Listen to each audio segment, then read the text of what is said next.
Hello, appreciators, and welcome. By now you have taken the quiz, gotten your results, and now it's video time. I'm Lauren Fritsch. I created the Creative Entrepreneur Archetypes and the Joy Money Matrix. And I'm so glad you're here. I appreciate appreciators. I am lucky to have a lot of you in my life, and you guys have a very specific role in the world. And it's always a pleasure coming across you in my personal life and also working with you. So let's dive in. Just a little bit of a note. The way that this whole quiz came about was really bizarre. I started parsing the different kinds of entrepreneurs I had interacted with in over a decade of experience as both a consultant in big businesses and as a coach for small business owners. And as I started parsing out these different types, I also got messages that I was like, okay, well, this goes with this personality and archetype, and this goes with another one. So it's come through a variety of like observation, codification, and then divine inspiration. And as we get further into it, I'll tell you some things that came that kind of were a surprise to me. So with that, let's get started. Appreciators.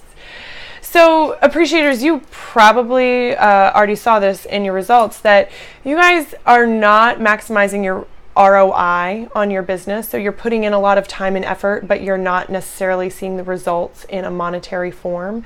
So therefore your business does not feel sustainable, and it's not taking care of you the way you need to be taken care of. And that is a theme that we'll come back to. And what is on the converse side and the positive of that is that you guys are really doing well on the ROE, the return on emotion.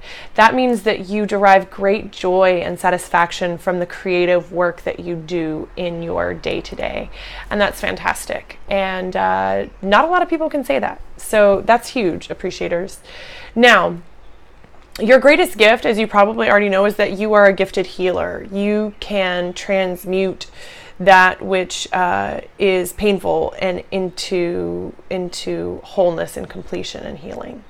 And that's really special. Now, you might not necessarily do that like hands-on healing or as, Reiki or a doctor or whatever. Your healing can take, the delivery mechanism can take lots of different forms, but you are innately and intuitively a healer.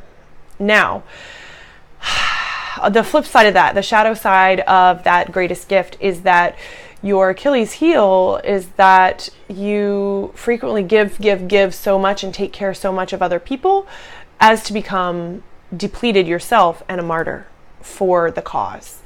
And we all know that when you are so depleted that you can't function, then it makes it harder then for you to help others, which is what you're here to do. So that's something that's super, super important for you to think about.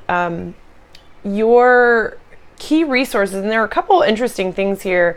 Your key resource is your own self-worth and your own self-care practice. And those things are the path by which you will be able to increase your ROI in your business. And it might sound very counterintuitive that you need to have more self-worth and also spend more time taking care of yourself in order to increase your revenue, your ROI. But that is the one thing that is the linchpin. That's what's keeping you stuck in a low ROI section of your life. So a couple things. Your vision for the world is like literally world peace. So I'm laughing because that's, the quintessential beauty pageant contestant question. Like, what do you want? Oh, world peace. And you guys actually have the capacity to do that as appreciators. So you have that capacity, and yet it's stymied by your capacity to honor and take care of yourself. So you have to go inward. And, a lot of what I talk about in the Joy Money Matrix is about prioritizing those things that give you joy. And you're going to be like, well, I already have joy in my work. Yes. And your to-do item here is to prioritize that which gives you joy, that takes care of you, that focuses on you. And if you need to hear me say that again, I will. Your priority is to take care of you and focus on you. So I have a couple resources for you. One is an external resource, a meditation by Elizabeth Harper, who's wonderful and just a really delightful person to spend time with online or in person. And I will link that here. And then also another resource for you is just some of the writing that I've done around more than enough, being enough, which is, well, I think a key component for everyone who's on any kind of path of spirituality and growth, but it's particularly relevant for you as an appreciator to embody enoughness so that you're not overextending yourself helping others and healing others and taking care of others. The other thing that's really interesting on your path for growth is that you must have boundaries. And that's a word that can spark things for people. So here's how I'm going to describe it. And I'm going to bring up your sacred shape is the circle. Okay. And the circle is about boundaries, right? It's a really sacred thing. And boundaries are healthy. Boundaries will provide you with the platform that you need in order to reach many. Okay, so the circle is a physical and a visual representation of that for you. And of all the types, you actually are the most internal. You are the one that needs to focus the most on the internal piece and not as much on the external piece. And part of that is going to be having boundaries in order to say, you know, this is what I charge. This is what I can give you today. This is what I am worth. Taking care of myself is a priority up here above anything else, above any other needs. That's what it means to have boundaries, to have that like powerful circle in your life. And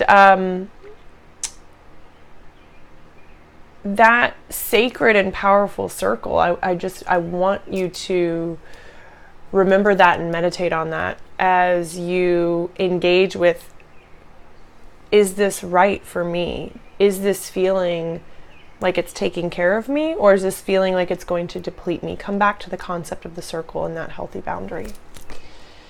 So, appreciators, I hope that resonates with you. Thank you so much for your time. Peace.